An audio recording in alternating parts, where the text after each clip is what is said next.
Hi, my name is Felicia and I recently posted a video on social media about making this velvet gold cloak. Turns out, I'm not the only weirdo who has a vested interest in bringing cloaks back into style, because in addition to receiving 2 commissions to make people cloaks, I have also been answering all of your questions in the comment sections like it's my full-time job, trying to make sure everybody out there can make their own fancy cloaks. But today I decided I will simplify all of our lives by doing a full tutorial on how to create this for yourself. Dog's out. This intro's done. So unlike the video that I posted, the cloak that we'll be making today is going to be fully lined with satin, with velvet on the outside, satin on the inside. It's going to have pockets on the inside, so sewn into the lining rather to the outside. And our hem with our horsehair will be fully sandwiched on the inside. Unfortunately, as far as fabric cutting goes, I can't give you a firm answer on how much you actually need for sure. This varies person to person, and technically, you could make a cloak with just the circumference of your shoulders worth of fabric, but it's gonna be a very flat, low volume cloak. So I normally go for at least 2.5 yards. The one that we're making today is just over 4 yards. But it varies a bit. To make your cloak, however, you're going to need at least 3 measurements. Starting off, you need your shoulder measurement. So all the way around your shoulder. This might be a bit of an odd one because when you have a cloak, you're not typically wearing it over here, you're wearing it up here. That's where it ties together. But if you measure to your shoulders, you'll have a perfect amount of room for some lovely gathering, which will end up with your neckline closer to here. So, shoulder, you'll want to measure your length from your neck, where you're going to tie it, all the way down to where you want it to hit, whether that's a little short cloak at your knees or mid-calf for easy walking, all the way down to the ground sort of thing. And last step with your cloak, you want to get at least a little idea on how big your head is so you can measure your hood. Your hood will be cut out of a square, and in my experience, 15 inches for that hood measurement works really nicely, because you'll be making one side and then the other side, so you'll ultimately have 30 inches all the way around. And if you put your 15 inches at the middle of your head and then hold the bottom up to your collarbone, you get a pretty nice drape there. But feel free to play around if you want a closer fitting hood. You can do a smaller measurement. If you want one that's exceptionally drapey, you can always go bigger. This same patterning method works for skirts as well as cloaks. You do still want about 3 measurements for that, for the record.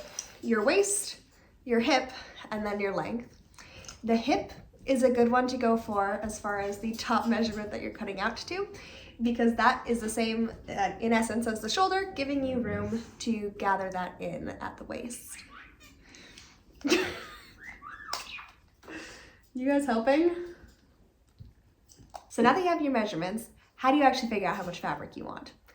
I mentioned that I normally go for about 2.5 yards as my minimum. That's because I like to do at least double my shoulder circumference for the amount of fabric that I purchase. My shoulders are just over a yard around, so that 2.5 yards gives me enough material so that when I'm cutting out my panels, like we'll talk about in the next section here, I'm not cutting out a bunch of rectangles, I'm cutting out things with a nice taper, because that increased length at the bottom of your trapezoid shape is what gives you a really flowy base to your skirt or cloak. Now that we've got that covered, let's go figure out that actual pattern. So essentially what we're going to be creating today is a pseudo circle skirt, where instead of having one full circle making your entire garment, we're going to be making 6 panels of trapezoids. If you're working with a long length of material, you can get to the same fullness as a full circle skirt or even full plus. But it also works if you have less material, and so you're ending up with just a little bit less volume to your garment. This is perfect when you're trying to make a full garment, but you don't have enough width on your bolts to actually create a circle. There's 2 different methods that we can go about for creating the same 6-panel trapezoid effect, depending on whether your fabric has a clear directionality like a velvet or an obvious pattern, or if your fabric is just a solid that doesn't have obvious up or down to it, like satin. So with that in mind, let's make some trapezoids. I'm going to make a couple of paper models here using the same width of paper fabric and the same shoulder measurement. If you're using a non-directional fabric, you can use the folding method. You'll want to dedicate a little bit of your fabric to the hood and fold the entire remaining width of your fabric in half and then in thirds. Divide your shoulder measurement by 12 and add 2 seam allowances, then mark that from opposite corners on your folded fabric. Cut a diagonal line between those 2 marks. This will leave you with 2 half trapezoids and 5 full trapezoids.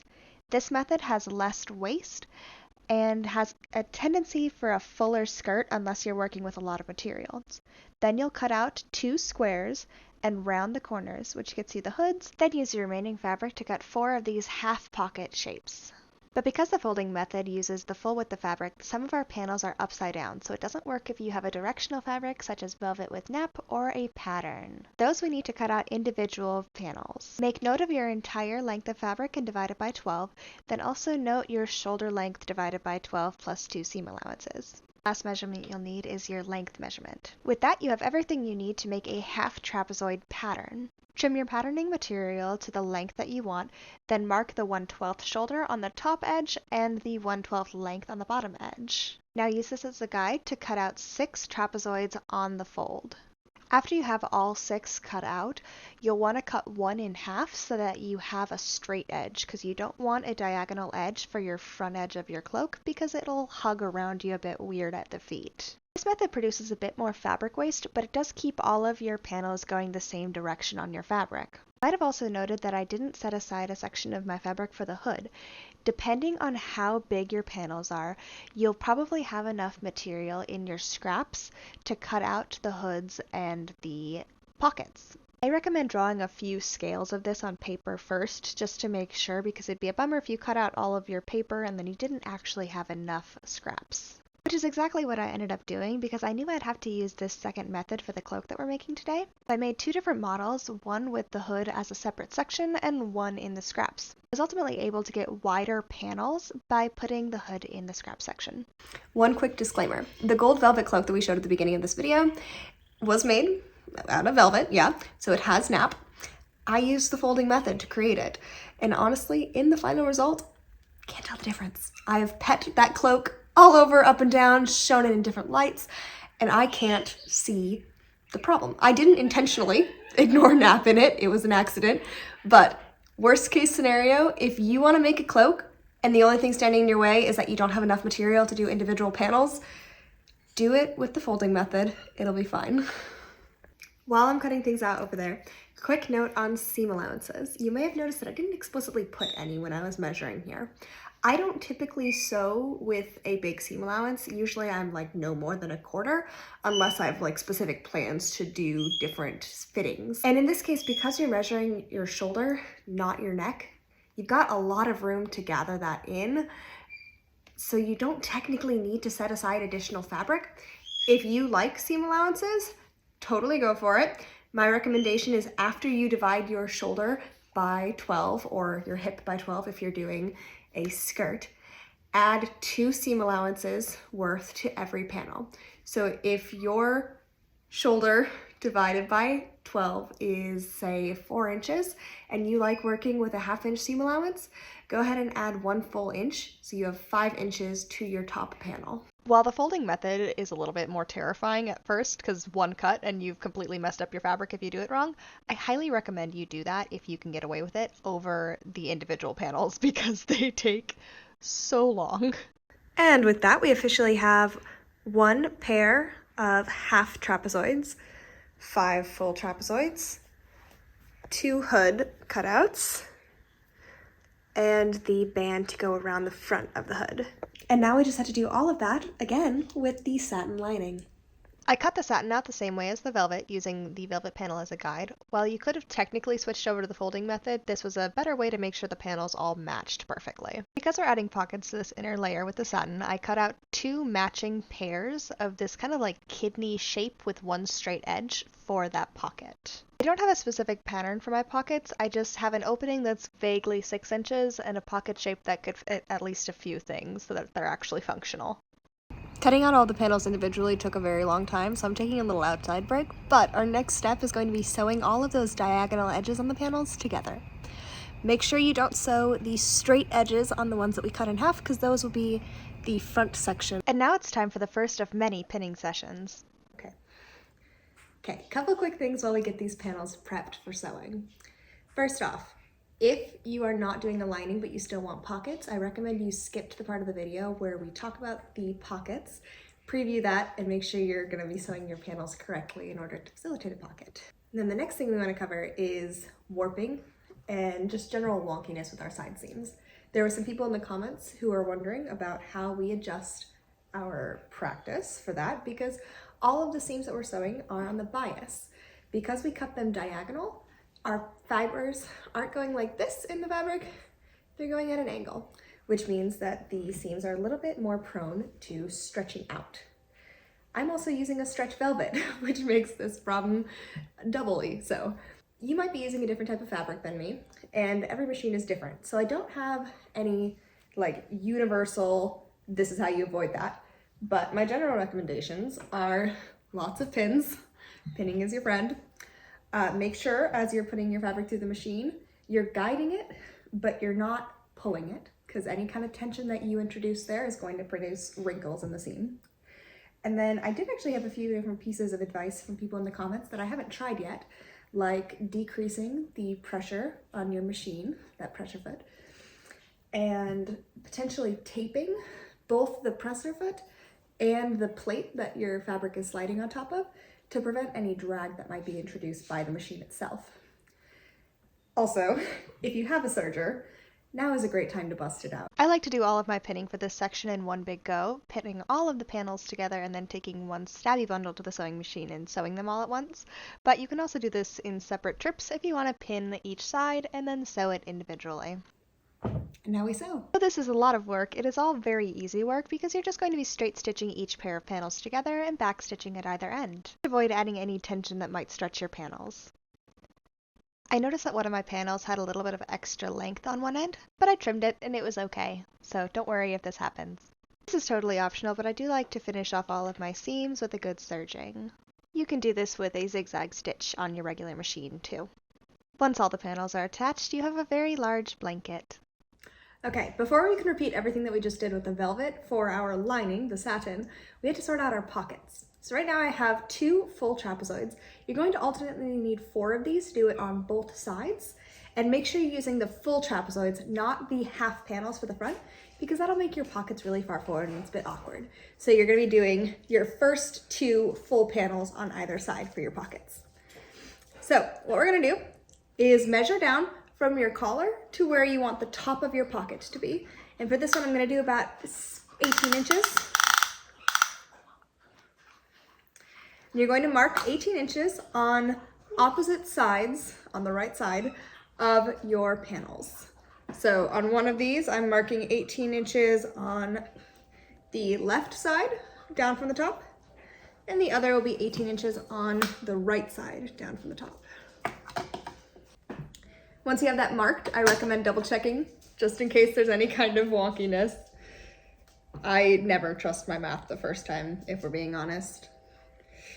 Okay, so now that we have that correct, we're going to take 1 pocket per trapezoid and match up our straight edge at that 18-inch mark and pin it in place.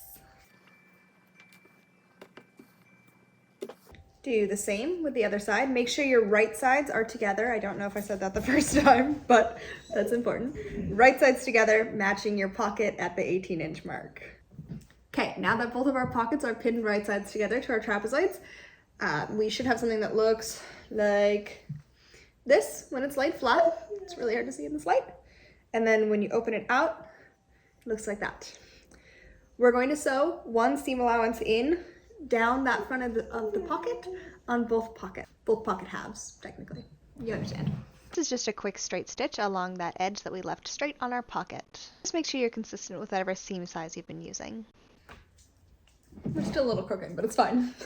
Okay, next up, we're going to lay our panels right sides together, matching up from the top edge, then around the pocket, and all the way down to the bottom edge. You reach the seam from the section that we just sewed. I pushed them towards the pocket so that they would lay flat here, and then I can iron them back later.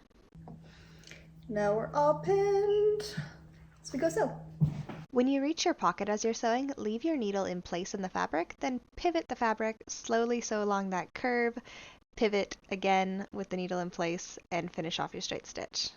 And just like that, you have a pocket, if you can tell at all in this sea of inky black. It's right here. If you want, you can go ahead and top stitch around that opening. But with this satin, I'm just gonna give it a good press and it'll hold its shape really nicely. And now that this pocket is complete, we're gonna repeat that on the second side and then sew all of our satin lining panels together. As you're pinning your satin in place, remember that you sewed the pockets into 2 full trapezoids that we want to be ultimately on the second seam, so you need 1/2 trapezoid in front of each pocket panel. Then sew, serge, and iron them all together. It's getting late, but before we call it quits on sewing for the night, I'm going to do just a little bit more prep work for the hood so that it can all be assembled tomorrow. We have 3 different elements that are hood or hood adjacent. Starting off is the hood itself, which we have 2 panels for in velvet and 2 in satin. Then the extra little piece that's going to go around the front edge of the hood so that you don't have a seam right in the middle of your forehead. And then we have these 4 little strips that will become the ties that go and keep the cloak closed. So what we're going to do real quick is sew all the way around the curved edge of our hood from this corner to the bottom corner here for both the velvet and the satin, right sides together. And then we're going to attach the rectangle around the front edge so that it goes all the way around your head on both the velvet and the satin. And then we'll make these little ties, and I'm gonna make one side of the tie velvet on the top and the other satin. So first we're gonna pin, like usual. Match up your 2 layers of velvet hood and your 2 layers of satin hood, then pin all around that curve separately for each material. Next, you'll just sew them all together around that curve with a basic straight stitch. And of course, you can finish your edges with whatever method you prefer. Next, you want to fold your rectangle extension piece in half to figure out the center, then pin it along the front of your hood right sides together. And repeat that process for your lining. Once you've sewn both rectangles in place, you have 2 almost finished hoods.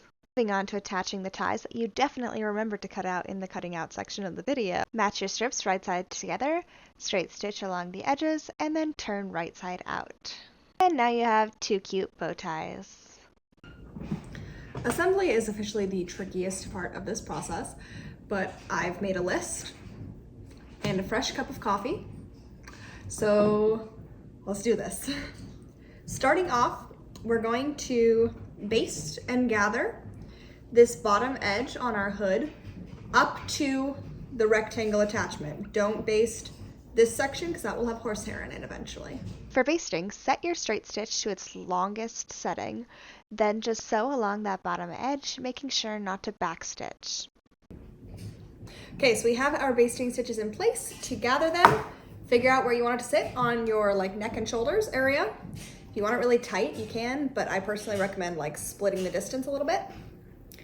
And then gather to that number. Make sure when you're gathering, you include that little rectangle extension that we put on the hood in your total length, even though you're not gathering it. Separate one thread out and just pull. Okay, perfect. Our 2 hoods are now gathered to the same length. And what we're gonna do next is match them right sides together along the rectangle piece in the front of the hood. Which of course involves another speed-lapped pinning montage. I'm running out of things to say during the pinning voiceovers. Now we're gonna sew all along that pinned edge. And I suspect you know the drill by now. Straight stitch and finish your edges however you choose. Okay, now we have jumbo hood.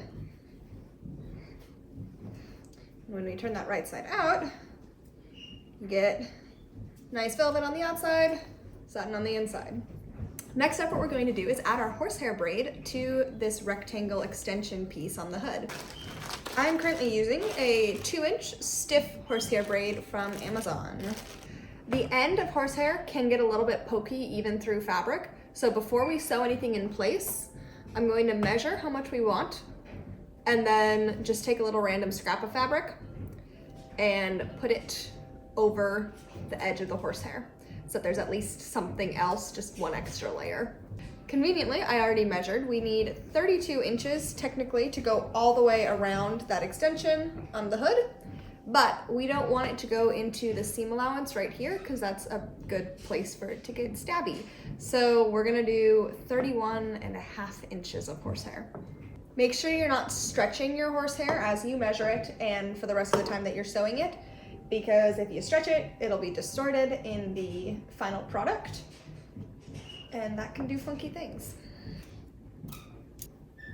Be right back. And that's all we did. You can certainly get fancier with that, but ultimately, nobody is going to see it, and just these little end caps will keep that edge of your braid from unraveling and stabbing you. So just a little patch to keep it in place. So now we're just going to take this horsehair and we're going to sandwich it between the rectangle extensions on the front of our hood with the velvet and the lining. I will be pushing my seam allowance towards the velvet side so that it's satin, horsehair, seam, velvet stacked, because the seams will be very visible if you push them towards the satin just because it's a little thinner, whereas they just kind of go away in the velvet because it's a heavier material. Make sure when you start pinning, you position your horsehair one seam allowance down so that you can attach the hood to the cloak without sandwiching that horsehair in there. Most of this project is pinning things in place. Most of the video is pinning things in place. We are fully pinned in place, so we're gonna do 2 lines of top stitching, one about 1/8 inch from this front edge, and then another about 1/8 inch in from the edge of the horsehair. Despite this clip being 6,000% speed, I recommend taking this slowly so that you have a nice end product. With the hood all sorted out, we're basically just going to repeat that process with our 6-panel cloak body section. So we'll base the shoulder edge, then we will skip the gathering, by the way, skip the gathering, gather later. Then we'll attach the bottom edge of our panels together, right sides facing velvet and lining. And then after that, we will take our horsehair, finish off the edges of it with just a little strip of scrap, and then you'll add that horsehair in along that edge, sandwich it, top stitch it, and then we'll be ready to attach. So we're going to baste the velvet and the satin as we did before with the hood. Then lay the 2 panels right sides together and match up each seam on them on that bottom edge, pin them in place, and then sew along that edge. The process takes 10,000 years, so I highly recommend taking a cute fuzzy animal break. All her tiny toes in a little pile. When you're ready to get back to this super serious tutorial, add your horsehair braid to the hem the same way that you did the hood. To connect the body of our cloak to the hood, we're going to turn both elements inside out and then match the satin with the satin right side together and the velvet with the velvet right side together along our gathered edge. We haven't actually gathered the body of the cloak yet, or at least I haven't. You might be ahead of me, but that's okay because this way we can size it directly how we want it to fit. As you're gathering, keep in mind that you'll be matching the center seam on your hoods to the middle of a panel on your center trapezoid, so you can disperse your gathers accordingly. Then pin from the center of the hood in either direction and leave 1 seam allowance width outside of the hood on your cloak so that you can fold that in our last step. So have a little floppy bit of cloak on either side of your hood. And separately sew your 2 velvet layers and your 2 satin layers. Okay, so with our hood connected to the body of our cloak for both layers, we had to turn all this right side out again.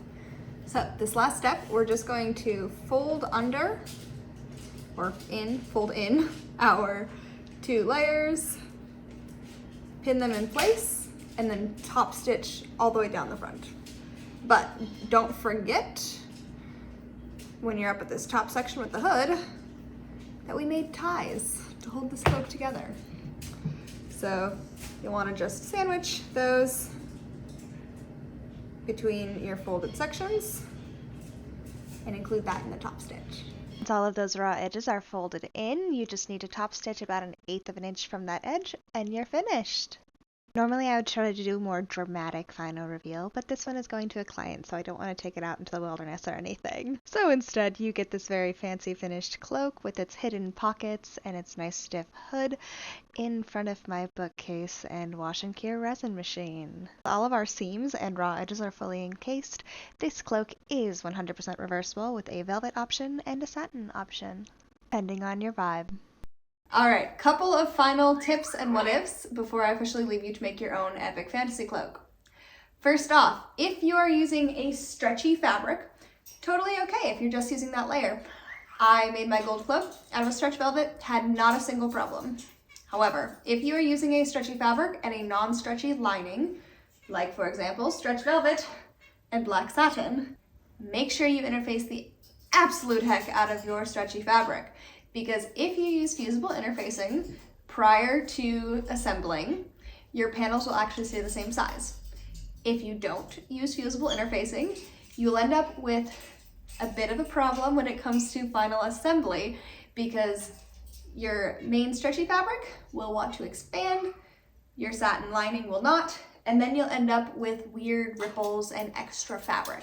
So interface if you're using a stretchy fabric, or just skip the lining altogether because that works too. What's the second thing? Okay, number 2, if you're not using a lining, there are a couple of modifications that you want to make sure you incorporate into this plan. First off, if you want pockets, make sure you put them in the outside layer. Assembly for the pockets is the exact same it is for the satin, except you put it in your outside. Then for the hood, I do recommend that you use 2 layers of fabric, just because you don't really want a scritchy seam right here, and even if you serge it, you're still going to be feeling it. So make sure you incorporate enough material, even if you're just using one material and not lining the entire cloak. Do 2 layers for your hood, which also makes assembly pretty straightforward because you'll have your 2 layers, fold over 1 seam allowance on the bottom edge, and then sew like you would essentially a bias tape, where you turn your fabric so that you're sewing 1 layer of the hood to the outside of your fabric along that seam allowance that you folded in, then flip it over and top stitch along that other layer of the hood on that seam allowance. It's a bias tape, just with a lot more material. Okay, last up, I did have some questions in comment sections about what to do with cutting fabric in certain scenarios. So we're gonna make a few paper models for if you don't have a lot of fabric, if you're too tall for the width of the fabric that you're using, and if you want an interesting train or hem on your cloak. Okay, so first off, you have this fabric that you really love, but you don't have a lot of it. As long as you have at least 1 shoulder circumference, you'll still be able to fold it in half, fold it in thirds, cut that diagonal with 1/12 of your shoulder measurement, and you'll have all of the pieces that you need to assemble the cloak. The only drawback is that your cloak won't have the same fullness or volume as it would if you were using a larger piece. Next up, you're really tall, so you're not sure if your neck to ankle measurement is going to fit on a standard width of fabric. There are some fabrics like cottons that come in 108-inch bolts, and I'm sure you could find something online, but if you're working with just a regular piece of fabric, say it's a 54-inch bolt and you need a 60-inch measurement, you can double the amount of fabric that you buy to the amount that you need, and then do the half and thirds with half of your fabric, then cut the remaining fabric into 6-inch strips. The more you have, the thicker you'll have as a ruffle on the bottom of your cloak to get an extra length for you. This style might come off as a bit more feminine, so if you're not into a femme style in your wardrobe, you can also cut your panels out sideways on your fabric like this. Make sure that your total length of fabric is 6 times your neck to ankle measurement. A little bit extra for the hoods and pockets. Last up, you don't want a super easy to walk in cloak, you want a fancy elven train on this. They look fabulous, just make sure that your fabric is wide enough so that the total width of the fabric goes from your neck all the way down to the end of the train. Cut all of your panels to that train length, so fold it in half and in thirds and then cut the diagonal, your panels together along all the seams, and then fold your entire cloak in half. On the front edge, measure where you want it to sit in front of your feet. Give yourself a little room so you can actually take steps without tripping over it. And then trim your bottom edge into a nice graceful slope from that front edge measurement all the way to the longest point in the back center of your panel. Let me know if you have more questions and I will do my very best to answer them.